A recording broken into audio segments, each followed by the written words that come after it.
Video में आगे बढ़ने से पहले हमारे चैनल ज्ञान गंगा को सब्सक्राइब करें और बेल आइकन को प्रेस करके ऑल पर सेट करना ना भूलें। धन्यवाद। प्यारे बच्चों, आज मैं कक्षा 10 में होने वाले परियोजना कार्य के अर्थ, महत्व और इसे कैसे लिखते हैं, इस विषय में हम बातचीत करेंगे। परियोजना शब्द योजना में परि उपसर्ग लगने से बना है।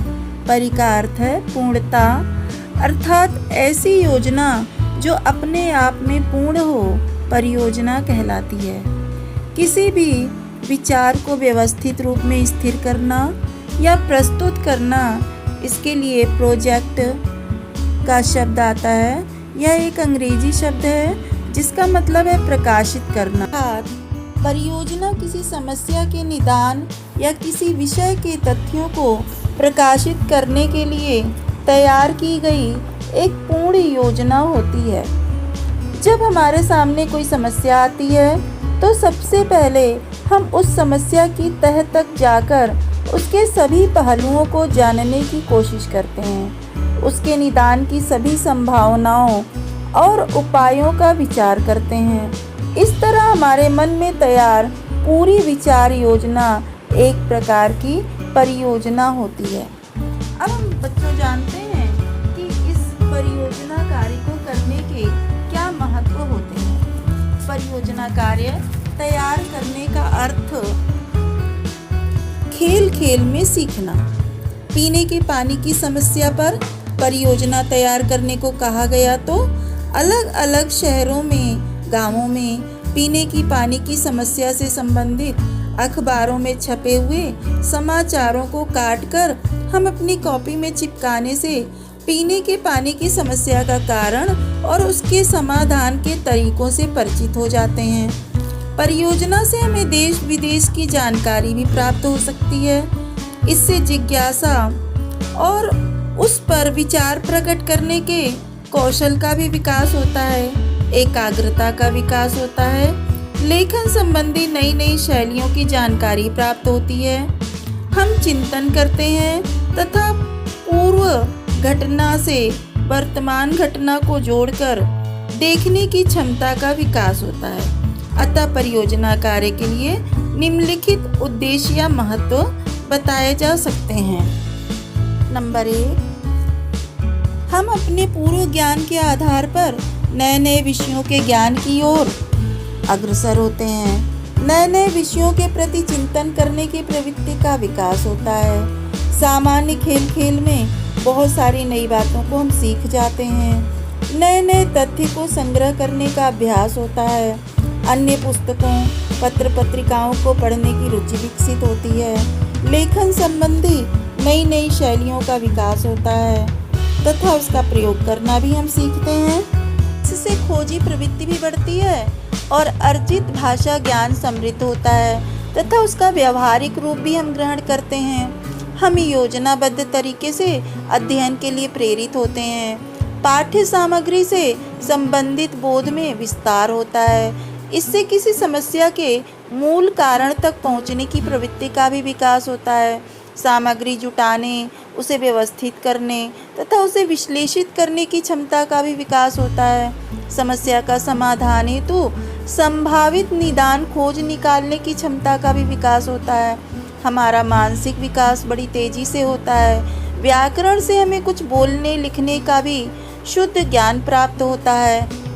हम परियोजना के स्वरूप को भी समझ लेते हैं। परियोजना को 2 भागों में बांट सकते हैं। एक वो जो समस्याओं के निदान के लिए तैयार की जाती है और दूसरा वो जो किसी विषय की समुचित जानकारी प्राप्त करने के लिए तैयार की जाती है। अब शैक्षिक परियोजना किसे कहते हैं, इस बात को भी हम थोड़ा सा समझते हुए चलते हैं। इस तरह की परियोजनाएं तैयार करते समय हम संबंधित विषय पर तथ्यों को जुटाते हैं और बहुत सारी नई नई बातों से अपने आप को परिचित करते चले जाते हैं। इस प्रकार की परियोजना को 2 भागों में बांटा जा सकता है। पहला है पाठ पर आधारित शैक्षिक परियोजना और दूसरा है शुद्ध ज्ञान के विषयों पर आधारित परियोजना। अब हमारे सामने समस्या ये आती है कि हम परियोजना को कैसे तैयार करें। क्या करना होता है कि हम दिए गए विषय से संबंधित आंकड़े एकत्रित करने का प्रयास करें। परियोजना के लिए दिए गए विषय को पूरी तरह समझें। अखबारों, पत्र पत्रिकाओं, इनमें छपे हुए विषय से संबंधित समाचार को एकत्रित करें। संबंधित समस्या का चित्र प्राप्त करें। यदि रेखा चित्र, ग्राफिक पुस्तकों और पत्र पत्रिकाओं में उपलब्ध है तो उन्हें भी इकट्ठा करें। परियोजना तैयार करने के पहले उसकी एक अच्छी सी भूमिका लिखें।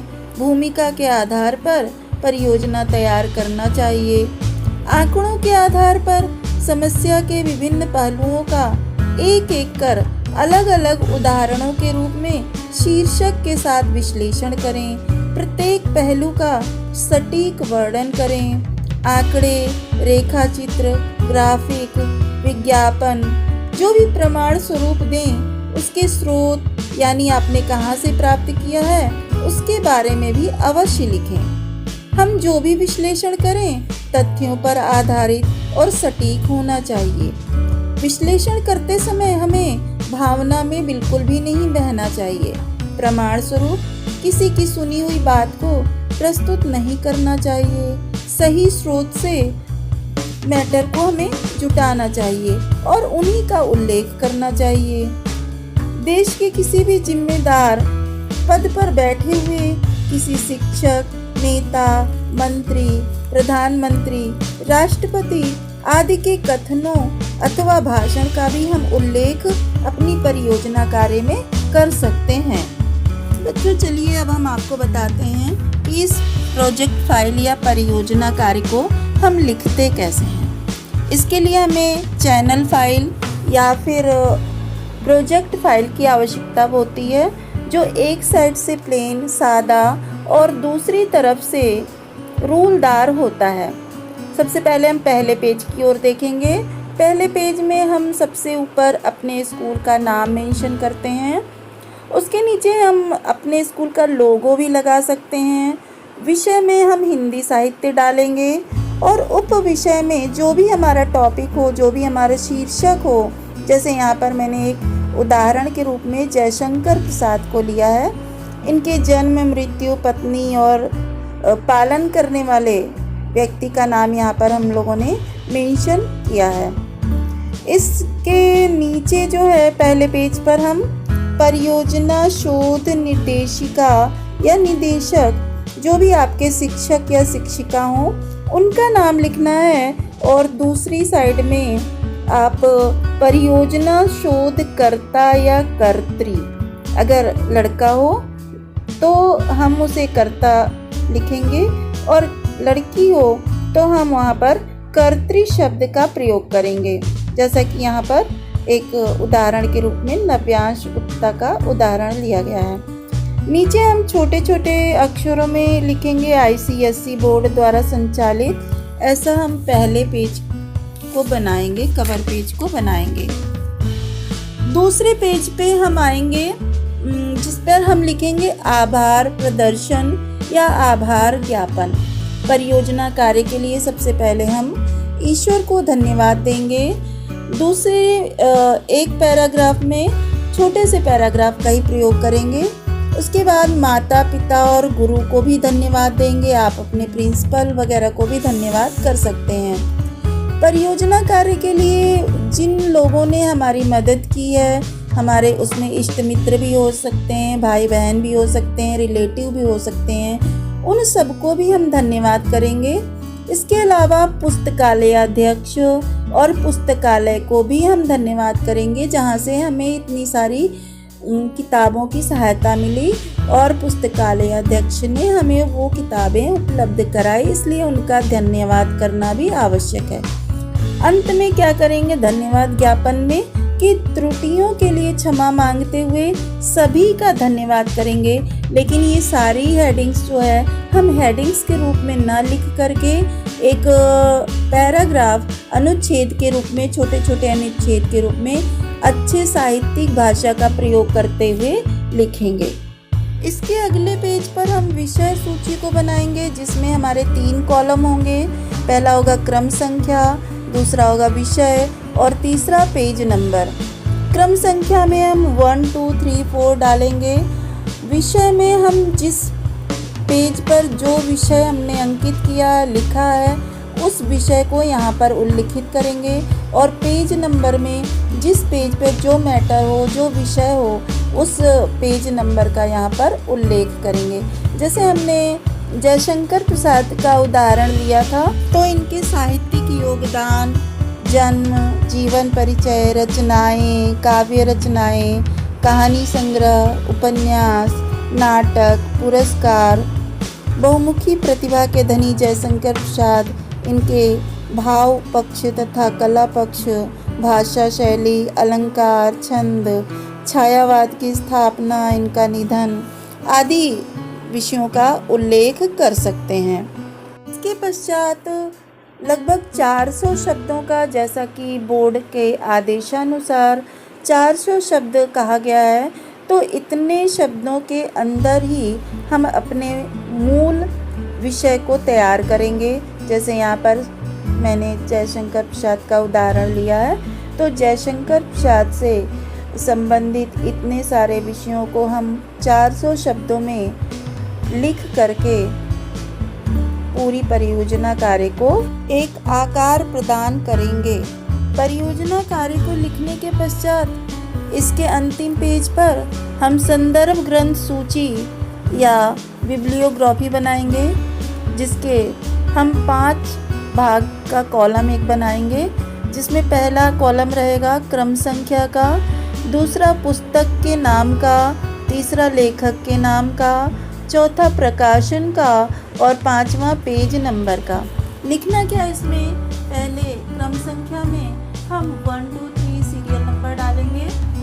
दूसरे में पुस्तक का नाम, जिन पुस्तकों से हमने अपने परियोजना कार्य में मदद ली है, हेल्प ली है, उन पुस्तकों का नाम हमें यहाँ पर अंकित करना होगा, और उन्हीं पुस्तकों के लेखकों का नाम लेखक वाले कॉलम में हमें लिखना होगा, और उन पुस्तकों का, जिन पुस्तकों से हमने मदद ली है, वो किस प्रकाशन से प्रकाशित हुई हैं, उनके प्रकाशन का नाम भी हमें यहाँ पर अंकित करना होगा, तथा किस पेज से हमने उन मैटर को, उस विषय को लिया है, यह हम पेज नंबर के कॉलम में अंकित करेंगे, लिखेंगे। हिंदी साहित्य के इसी प्रक्रिया को हम हिंदी भाषा के परियोजना कार्य के लिए भी करेंगे।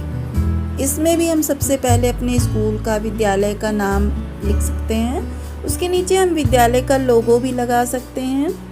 विषय में हम हिंदी भाषा लिखेंगे, और उप विषय में एक उदाहरण के रूप में हम टॉपिक लेते हैं शब्द भंडार की विकास यात्रा। नीचे आएंगे हम, और वहाँ पर परियोजना शोध निदेशिका या निदेशक के रूप में हम अपने टीचर का, शिक्षक का या शिक्षिका का नाम लिखेंगे। परियोजना शोधकर्ता या कर्त्री के स्थान पर विद्यार्थी अपना नाम लिखेंगे, अपनी कक्षा लिखेंगे, सेक्शन लिखेंगे, और नीचे, उसके नीचे ICSE बोर्ड द्वारा संचालित ऐसा मेंशन करेंगे। आभार प्रदर्शन या आभार ज्ञापन में जो प्रक्रिया हमने हिंदी साहित्य के संदर्भ में ली थी, उसी प्रकार उसे भी लिखेंगे। तीसरे पेज पर हम विषय सूची डालेंगे। उदाहरण में मैंने लिया था शब्द भंडार की विकास यात्रा, तो यहाँ पर 3 कॉलम बनाएंगे, क्रम संख्या, विषय और पेज नंबर। क्रम संख्या में हम 1 2 3 4 या ऐसा डालेंगे। विषय में हम डाल सकते हैं इसी उदाहरण के आधार पर शब्द भंडार किसे कहते हैं, शब्द भंडार का इतिहास क्या है, इसमें पर्यायवाची शब्द, परिभाषा एवं उदाहरण, विलोम शब्द, परिभाषा एवं उदाहरण, श्रुति समभिन्नार्थक शब्द, एकार्थक शब्द, अनेकार्थक शब्द, अनेक शब्दों के लिए एक शब्द, समानार्थक शब्दों में सूक्ष्म अंतर, इन सारी चीज़ों को हम अपने परियोजना कार्य में स्थान दे सकते हैं। इसके बाद जैसा कि हमने हिंदी साहित्य के परियोजना कार्य में संदर्भ ग्रंथ सूची बनाई थी, उसी प्रकार हम इसमें भी संदर्भ ग्रंथ सूची यानी बिब्लियोग्राफी बनाएंगे। इसमें भी हम 5 कॉलम करेंगे। क्रम संख्या, पुस्तक का नाम, लेखक का नाम, प्रकाशन और पेज नंबर। क्रम संख्या में पुनः हम 1 2 3 4 ऐसा डालेंगे। पुस्तक का नाम में जिन पुस्तकों से हमने मदद ली है उन पुस्तकों का नाम अंकित करेंगे। लेखक का नाम में उन्हीं पुस्तकों के लेखकों का नाम अंकित करेंगे। और प्रकाशन में वो पुस्तकें किस प्रकाशन से प्रकाशित हुई हैं उन प्रकाशन का नाम लिखना है, पब्लिकेशन का नाम लिखना है। पेज नंबर में किस पेज नंबर से हमने उस मैटर को अपने परियोजना कार्य में प्रयोग में लाया है उस पेज नंबर को भी यहाँ पर हम अंकित करेंगे। अथवा हम किस वेबसाइट का प्रयोग कर रहे हैं उन वेबसाइटों का भी नाम या वेबसाइटों को भी अपने परियोजना कार्य में बिब्लियोग्राफी में स्थान देंगे। और इस प्रकार से हमारा परियोजना कार्य पूरा हो जाएगा। देखा बच्चों, हमने कितनी आसानी से इस परियोजना कार्य को बड़े आराम से पूरा कर लिया और बहुत ही अच्छी प्रकार से किया।